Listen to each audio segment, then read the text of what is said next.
Going into the rooms with the patients, he has a very calm demeanor. My mother sees him for injections. She very well appreciates about Dr. Han is he's a very calming person. It's sometimes a very stressful situation. You're getting an injection in your eye, you're talking about very scary things. He just has a calm demeanor about him. Getting this award was, I think, very humbling. I don't think that he wants to stand out there and say, I deserve this. He just does what he believes in. You can truly see the type of person he is by the way he talks to his patients and takes care of them.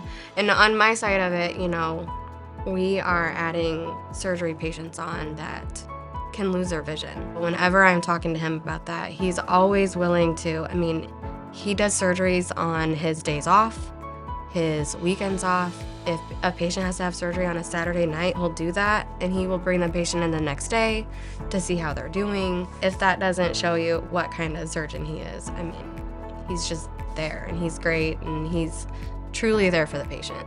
He creates a very positive environment. He makes it fun to come to work every day. Even though it's a very intense area, he's extremely busy, but he makes it fun. It's a pleasure to be around him. What you see is what you get. He's status quo across the board. He's committed 1,000% to the practice, doing what's right for the practice and for the patients. While he's, again, very machine-like, very just business, he still has fun, and that's the thing that you don't necessarily pick up when you first meet him because he's very quiet. He has this wry sense of humor that is killer. He's a people person.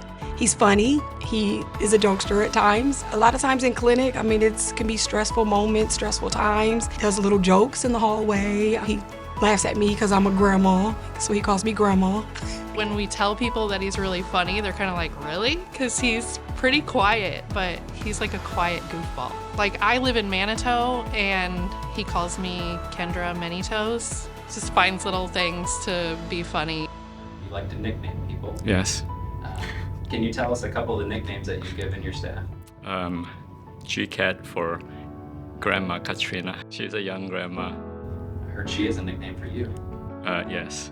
What is that? Grandpa. As a retaliation. Oh, Kendra Many Toes. Many-toes, because she lives in Manitou. When I was young, I've always wanted to become a doctor. I wasn't sure exactly what, but as I grew older, I wanted to do something that involved procedures, so something more surgical. During my medical school years, we had a lecture from a doctor who happened to be a retina specialist. He made a really good impression for me. And fortunately for me, at that time, Wake Forest University had more doctors than residents. So I was able to be the first assistant scrubbed in as a medical student during my second year in medical school with the future chairman. And he was great, he was wonderful.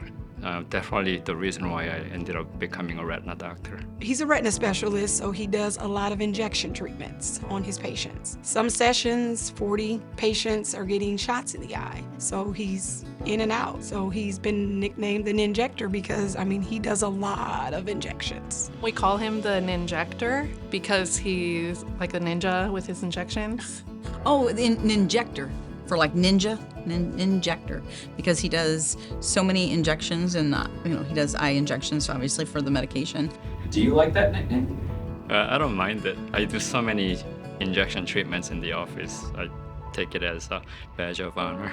This past year, he has essentially done the work of 1.5 physicians or 1.5 retina specialists. He's a machine, and he never complains, never loses his cool or his temper.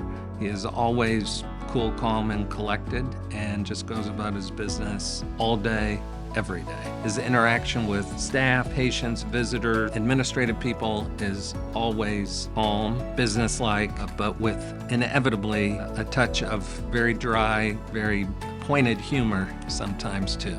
I think when we work well with our staff and we have the common goal and purpose, then in turn they end up taking care of the patients better, the way we would take care of those patients.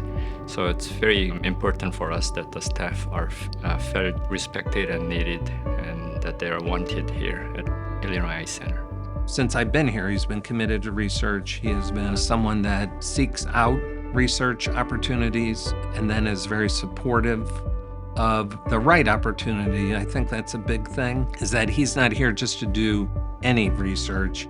He wants to do the research that matters. And if we can't, I mean, there have been studies we've fallen out of for whether the study kind of wasn't right or we weren't able to provide the support that we had agreed to provide. He is so involved and he wants to find new ways to help people, and he wants to do the right thing and make his patients better as best as he possibly can. So finding new ways is his way of helping. He's very passionate about research at Illinois Eye Center and has been a leader in that for many years. I think that it's been all of our doctors' passion to always keep research at the forefront, and no matter what we're doing, we're making decisions on what's going to happen for our patients in this community. So we're trying to restore vision, protect the vision, preserve the vision at Illinois Eye Center, and that's part of it is research. To me, it's very important that I help the patients lead independent, meaningful lives. And vision is such a big part of it that we want to make sure that we take care of the community.